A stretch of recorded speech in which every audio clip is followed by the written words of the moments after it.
My daddy.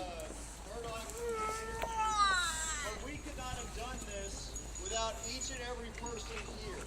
Without the people that made the phone calls, the people that came up to the Capitol and talked to their legislators, the people that sent the emails, the people that walked the streets. When we first started this, we started in June of 2013, shortly after my arrest, and we started carrying rifles all over Texas. And people hated it. We were told that we're hurting the cause. We were told that we're going to make it harder on everybody. We were told that they're going to now ban rifles.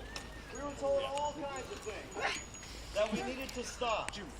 And we didn't stop, and you didn't stop, and what we did was we proved that the sight of a firearm is not something to fear. That in the hands of a law-abiding citizen, you don't have to worry about it. When you see these kinds of firearms that we were carrying, they're not shooting up schools. They're not shooting up malls. They're not shooting up colleges. They weren't shooting up anybody. And I'm going to make a prediction here today. There's a lot of guns around me right now. I don't feel afraid at all. I think it's the safest place in Texas right now. Yeah! All right, Chuck. My prediction is that we leave here and there's not a drop of blood on the concrete. Preach it. So what I wanted to do, other than thanking you all for coming out here, I want to briefly kind of go over what the law really means. I think everybody here knows, but really what you can and cannot do. And for those that are here more out of curiosity that aren't necessarily a part of the rally, I want you to understand what you can expect. Only 4% of Texans right now have a concealed handgun license or a license to carry. That's one out of about every 27 people or so. It's a little less than that. But the number of those people who are going to open carry is very minimal as well. And then those that do open carry aren't going to always open carry. I'm not going to always open carry. I just want that right. And so what you're going to see out in public, really, you're not going to see. And when you do, it's not going to be a big deal.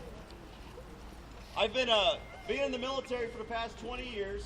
Every state that I've been to had open carry, even California, because that was a recent change, they banned open carry. But every state that I was stationed in had open carry, and never once did I have a problem or did anybody get afraid or call the police on me.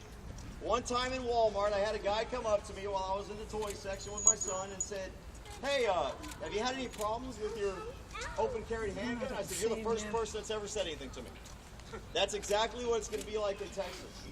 I think that Texans are just as responsible, just as capable, just as law-abiding as 44 other states that allow some form of open carry. I don't understand why everybody is flipping out, because Texas is one of the last few states to have this law put in place, and it's just not a problem everywhere else. Like we say, it's safe everywhere, it's going to be safe here. You can open carry anywhere, basically, that you can conceal carry. There aren't any changes to the law about where you can or can't open carry. The only difference is, if you see a 30.07 sign at a business, that means no open carry. If you see a 30.6 sign at a business, it means no concealed carry. If you see both signs, it means don't spend your money here.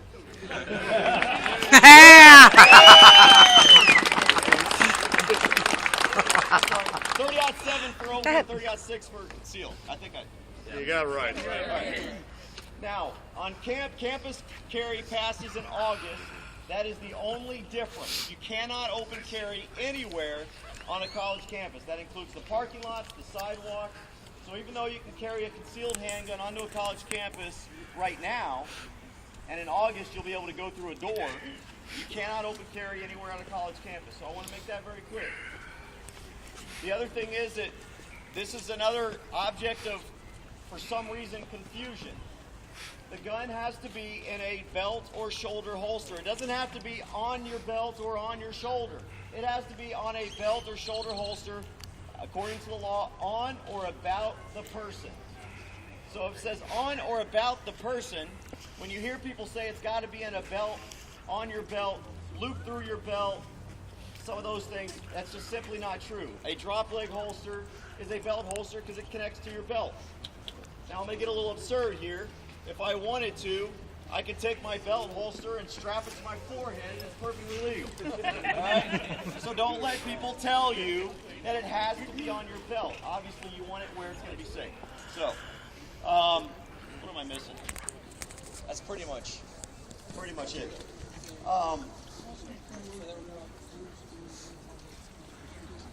What's it?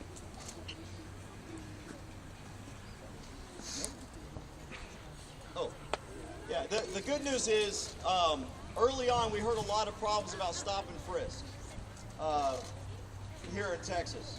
A lot of these police departments over the last few months are changing their tune about that. I'm not going to get into what's legal and what's not, because that's up to each and every one of you, and there's differing opinions.